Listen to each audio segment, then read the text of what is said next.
എല്ലാവരെയും ഊഷ്മളമായി സ്വാഗതം ചെയ്തുകൊണ്ട് ഇന്നത്തെ വീഡിയോയിലേക്ക് കടക്കുകയാണ്. അതിനു മുൻപായിട്ട് ഇതുവരെയും എന്നെ സപ്പോർട്ട് ചെയ്ത എല്ലാവർക്കും എന്റെ ഹൃദയത്തിൽ നിന്ന് ഞാൻ നന്ദി രേഖപ്പെടുത്തുന്നു. തുടർന്നും എല്ലാവരുടെയും സഹകരണവും സപ്പോർട്ടും ഉണ്ടാവണം. എല്ലാവർക്കും എന്റെ നന്ദി ഒരിക്കൽ കൂടി അറിയിക്കുന്നു. ഇനി പുതിയ വീഡിയോയിലേക്ക് കടക്കുകയാണ്. ഇന്നത്തെ വീഡിയോ ഒരു മുന്തിരി ജ്യൂസാണ്. എല്ലാവരും മുന്തിരി ജ്യൂസ് ഉണ്ടാക്കുന്നുണ്ട്. ആ കൂട്ടത്തിൽ ഞാൻ ഉണ്ടാക്കുന്ന ജ്യൂസും കൂടി നമുക്കൊന്ന് കണ്ടു നോക്കാം. അതിന് എന്തൊക്കെ ഇൻഗ്രീഡിയൻസ് വേണമെന്നുള്ളത് നമുക്ക് വീഡിയോയിലേക്ക് കിടക്കാം. എല്ലാവരെയും ഒരിക്കൽ കൂടി ഞാൻ സ്വാഗതം ചെയ്തുകൊണ്ട് പുതിയ വീഡിയോയിലേക്ക് പോവുകയാണ്. വരും. ഇതിനകത്ത് കല്ലുപ്പ്, വിനാഗിരി, ഇത്രയും. അപ്പം ഇതിലേക്ക് ഞാൻ ഒരു 2 കഷ്ണം ചുക്കുണ്ട്, കറുകപ്പട്ട ഒരു വലിയ കഷ്ണം ഒടിച്ചിട്ടിരിക്കുകയാണ്, 8 ഗ്രാമ്പു. ഇത് ഇത്രയും കൂടെ ഇതിലേക്ക് ഇടുകയാണ്. ഇത് അടുപ്പത്ത് വെച്ച് വേവിക്കട്ടെ. ഓക്കെ, ഇത് തിളച്ച് നല്ലതുപോലെ ആയി കഴിയുമ്പോഴത്തേക്ക് തിരിച്ചു വരാം.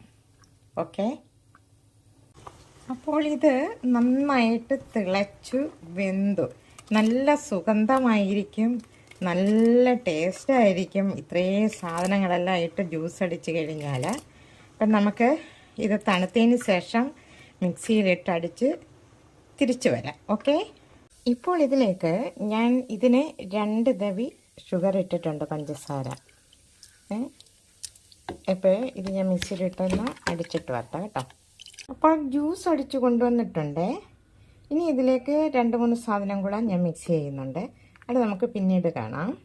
ഓക്കെ, അങ്ങനെ നമ്മുടെ മുന്തിരി ജ്യൂസ് റെഡി ആയിട്ടുണ്ട്. ഞാൻ 1 കിലോ മുന്തിരിയാണ് ജ്യൂസ് ആക്കിയിരിക്കുന്നത്. ഞാൻ കുറച്ച് എടുത്തിട്ടുള്ള കട്ടിക്ക് എടുത്തിരിക്കുകയാണ്. ശകലം അപ്പുറത്തിരിപ്പുണ്ട്. അപ്പോഴാ ഞാൻ കുറച്ച് പഞ്ചസാരയാണ് ഇട്ടിരിക്കുന്നത്. എല്ലാവർക്കും ചിലപ്പോൾ മധുരം കൂടുതലും കുറവൊക്കെ ഉണ്ടല്ലോ, അതുകൊണ്ട് ഞാൻ പഞ്ചസാര ശകലം ഒഴിക്കുകയാണ് എല്ലാത്തിലും.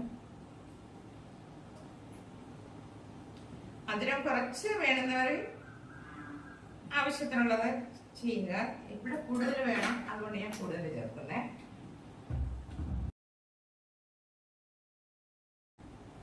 വെള്ളം ആവശ്യത്തിന് വേണമെങ്കിൽ ചേർക്കാം, ജ്യൂസായിട്ട് വേണമെന്നുണ്ടെങ്കിൽ. ഇപ്പൊ ആവശ്യത്തിന് ഞാൻ ചെയ്തിട്ടുണ്ട്. അപ്പൊ എല്ലാവർക്കും ഇഷ്ടപ്പെട്ടെന്ന് കരുതുന്നു. ഇനി പുതിയൊരു വീഡിയോ ആയിട്ട് ഞാൻ നിങ്ങളുടെ മുന്നിൽ എത്തുന്നതായിരിക്കും. ഇഷ്ടപ്പെട്ടിട്ടുണ്ടെങ്കിൽ സപ്പോർട്ട് ചെയ്യുക.